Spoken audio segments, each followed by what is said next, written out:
Salut la team, j'espère que vous allez bien, que vous portez bien depuis vos positions.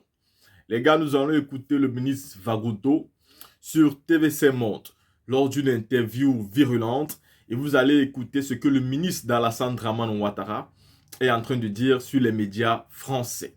Il va aborder beaucoup de sujets. La préparation de la Coupe d'Afrique des Nations en Côte d'Ivoire et le plan sécuritaire. Il va essayer de répondre aux questions si la Côte d'Ivoire est vraiment prête par rapport à cette Coupe d'Afrique-là. Mais aussi, il va essayer d'expliquer sur les informations qui courent que pendant la Coupe d'Afrique, il peut y avoir des attaques, des attentats terroristes en Côte d'Ivoire. Il va donner des réponses claires. À côté de ça, il va nous expliquer comment la Côte d'Ivoire se prépare sur l'arrivée des terroristes au nord de la Côte d'Ivoire. Sachant quand même que le Burkina est en train de bouillaga, le Mali, le Niger sont en train de barbourou les terroristes. Ces terroristes-là sont en train de prendre tout doucement la direction du nord de la Côte d'Ivoire. Et donc le ministre de la Sécurité aura des questions. Il va répondre sur ce que la Côte d'Ivoire compte bien faire pour que cela n'arrive pas réellement dans le septentrion ivoirien. Mais aussi, il va essayer de s'expliquer par rapport aux problèmes que lui, monsieur le ministre, a avec M.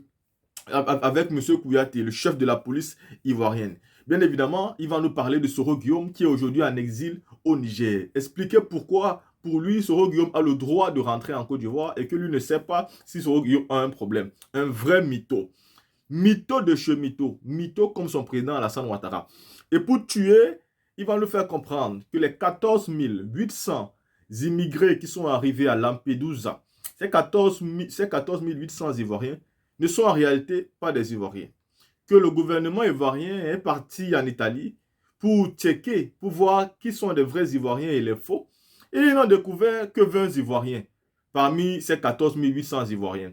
Mais bon, il ne nous dit quand même pas les autres nationalités étaient d'où. Selon lui, ils n'ont découvert que 20 Ivoiriens. Et pourtant, la team, j'ai déjà expliqué ici sur la chaîne comment il est impossible pour les demandeurs d'asile de dire qu'ils sont Ivoiriens.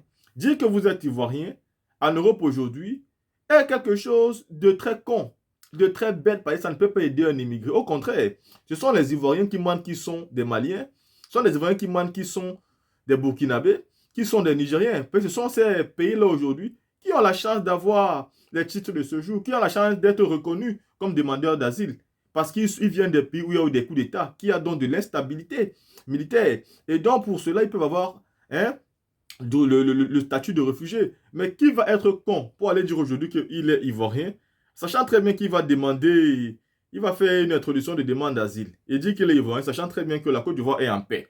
Donc, quand vous réfléchissez, ce n'est pas possible. Et donc, le ministre Vagondo est là en train de donner des fausses informations. Il est en train de mentir. Parce que tous ceux qui demandent des asiles aujourd'hui, vous tous vous dites ils sont maliens, ils sont tchadiens, ils sont centrafricains, ils vous mentent tous les pays, mais sauf la Côte d'Ivoire. Parce que la Côte d'Ivoire ne peut pas donner le statut de réfugié à quelqu'un en Europe. Donc, pourquoi mentir sur cela? Le ministre Vagondo a menti une fois de plus, mais ce n'est pas nouveau, la team. Vous connaissez l'art des Ouattariens. Ce sont des menteurs professionnels et pour ça, ils sont diplômés à Harvard pour ça. La team, écoutez le ministre Alassane Draman Ouattara, vous allez écouter tous les magouilles que le RHDP essaye de cacher. La team, écoutons. Bon, il n'y a que Vagodo pour dire ça. Mais écoutez la vidéo, on va décortiquer. C'est de ça qu'il s'agit. On est parti. Aux Ivoiriens. Monsieur le ministre, êtes-vous venu faire l'acquisition d'armes pour lutter contre la menace djihadiste dans le nord de la Côte d'Ivoire? Non, il ne s'agit pas de faire l'acquisition d'armes. Il s'agit de faire voir tout ce qui a été réalisé en matière d'avancée technologique, comme je l'ai dit, échanger donc des expériences, s'inspirer de ce qui est fait ailleurs pour améliorer le dispositif mis en place par la Côte d'Ivoire. Bien évidemment, c'est un salon qui propose du matériel. Nous allons étudier et voir ce qui nous est utile dans le cadre donc de notre mission.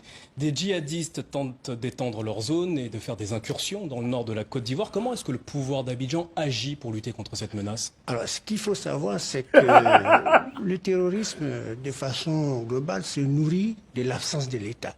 La Côte d'Ivoire a donc compris qu'il faut faire en sorte que l'État soit absolument absent dans la zone septentrionale. Absent ou présent?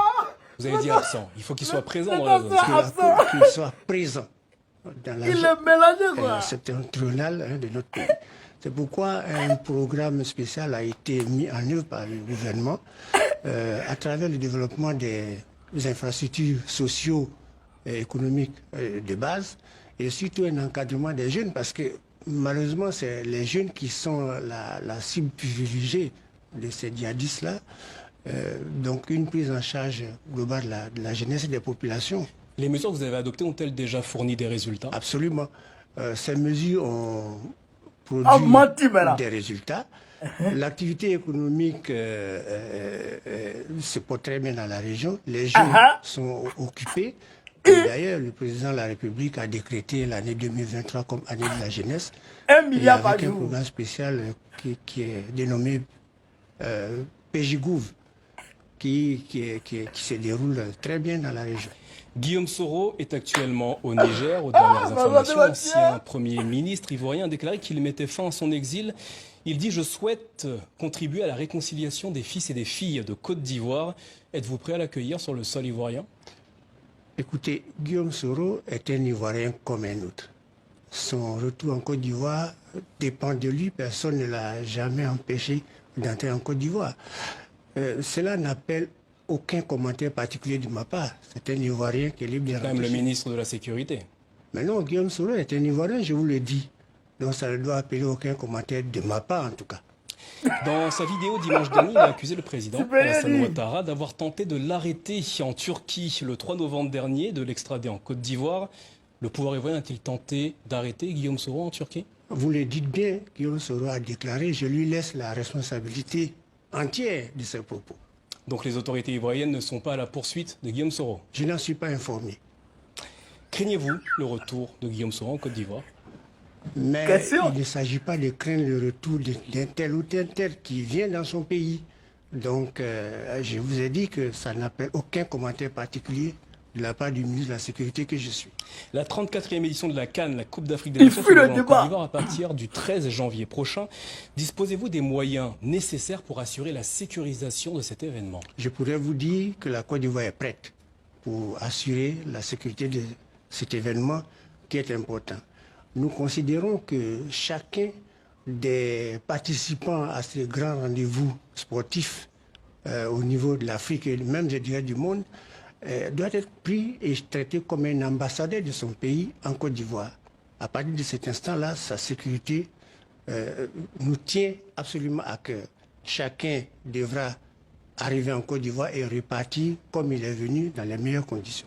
Avez-vous eu vent de certaines menaces terroristes ou djihadistes qui pourraient, entre guillemets, viser cet événement en Côte d'Ivoire? Non, pas pour l'instant, mais nous sommes fin prêts. Nous avons pris toutes les dispositions pour que tout ce qui pourrait être source de perturbation puisse être géré en amont d'abord et éventuellement, si le cas arrive, qu'on puisse prendre en compte. Mais en tout cas, je tiens à rassurer tout le monde que la Côte d'Ivoire est fin prête au plan sécurité et d'ailleurs sur tous les autres plans à accueillir la Coupe d'Afrique en janvier 2024. Quel rapport entretenez-vous avec Youssouf Kouyaté, le directeur général de la police nationale? Je vous pose cette question car la presse ivoirienne ne cesse de répéter que les rapports sont difficiles entre vous deux. Les rapports n'ont jamais été difficiles entre un soldat et son supérieur hiérarchique. Le général Youssouf Kouyaté est un policier très discipliné qui, à ma connaissance, n'a jamais eu de rapport difficile avec le moindre de ses supérieurs.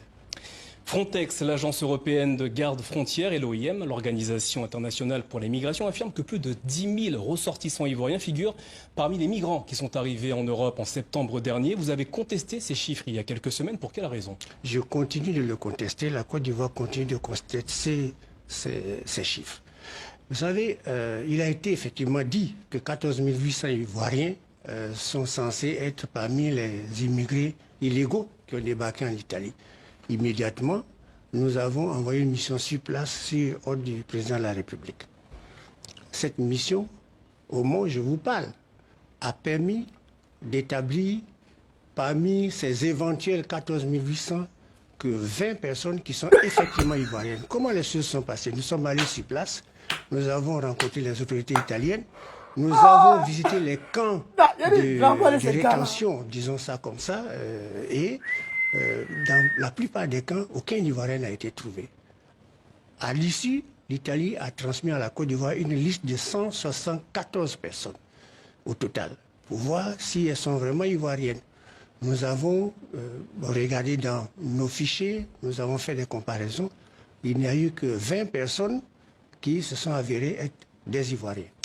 Actuellement, 2 gendarmes ivoiriens ont été arrêtés à la frontière avec le Burkina Faso. C'était le 19 septembre dernier.